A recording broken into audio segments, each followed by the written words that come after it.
Հայոց ցեղասպանության թանգարան ինստիտուտը Նորվեգիայի թագավորության արտաքին գործերի նախարարության ֆինանսական աջակցությամբ հին նորվեգերենից թարգմանել եւ հրատարակել է նորվեգացի միսիոներուհի Բոդիլ Բյորնի օրագրային գրառումները, որոնք սկզբնաղբյուրային արժեք ունեն հայոց ցեղասպանության ուսումնասիրության համար։ Հայոց ցեղասպանության թանգարան ինստիտուտի տնօրեն Էդիտա Գզոյանը նորվեգացի դիվանագետներին ներկայացրեց փաստագրելով հանցագործությունը, հայոց ցեղասպանության ականատես վավերագրողները, ժամանակավոր ցուցադրությունը, որտեղ իրենց պատվավոր անկյունն ունեն նորվեգացի ականավոր մարդասերներ Ֆրիտյորֆ Նանսենը եւ Բոդիլ Բյորնը։ Նորվեգուհու հարուստ արխիվը, օրագրերը, լուսանկարները, բժշկական գործիքները, անձնական իրերը թանգարան ինստիտուտին են նվիրել նրա թոռը, որբանոցից որդեգրած հայ որդու Ռաֆայելի զավակը Յուսի Բյորնը։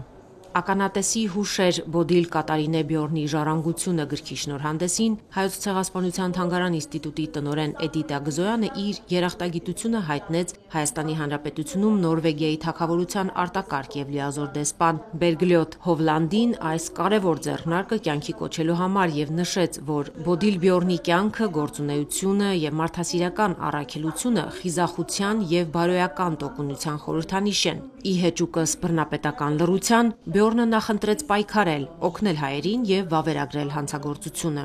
Շատ կարևոր եւ իմ համար հետաքրքրական էր այն, որ այսպես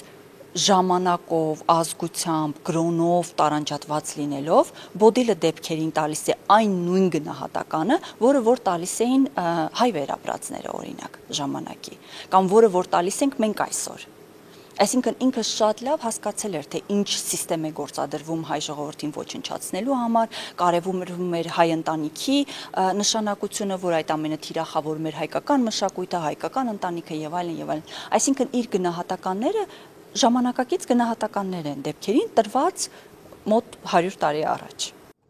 Բյորնի օրագրերը հին նորվեգերենից անգլերեն է թարգմանել Էմմա Խաչատրյանը, խմբագիրը Հայոց ցեղասպանության թանգարան ինստիտուտի ավագ գիտաշխատող Ռեգինա Գալուստյանն է, որը շնորհանդեսին ներկայացրեց Բյորնի գործունեությունը եւ նրա թողած ժառանգության կարեւորությունը։ Նշեց, որ գրքում ընդգրկված են նորվեգուհու ձեռագիր 8 տետրակները, որոնք 1905-ից 1934 թվականների ազգագրական, աշխարհագրական ու պատմական հարուստ տեղեկություններ են պարունակում։ Մոտ 15 տարի հուշագրությունը եղել է, օրագրերը եղել են Հայոց ցեղասպանության թանգարան ինստիտուտի ֆոնդերում, բայց նախ ֆինանսական մեծ ռեսուրսներ էին պահանջում, որովհետև հին նորվեգերենից թարգմանել ամեն մարդ չէր կարող, նույնիսկ նորվեգերեն իմացող ամեն մարդ չէր կարող հին նորվեգերենից թարգմանել։ Աղբյուրագիտական մեծ նշանակություն ունի գիրքը, կարևոր է նաև, որ ոչ միայն բուն ցեղասպանության, այլ նաև ցեղասպանությունից առաջ մանրամասներ, որոնք շատ կարևոր են ոչ միայն պատմաբաններին, այլ նաև այլ մասնագիտությունների տեր մարդկանց, ովքեր ուզում են ավելի շատ բան իմանալ Օսմանյան կայսրությունում եւ Օսմանյան կայսրությունում հայերի կյանքի մասին։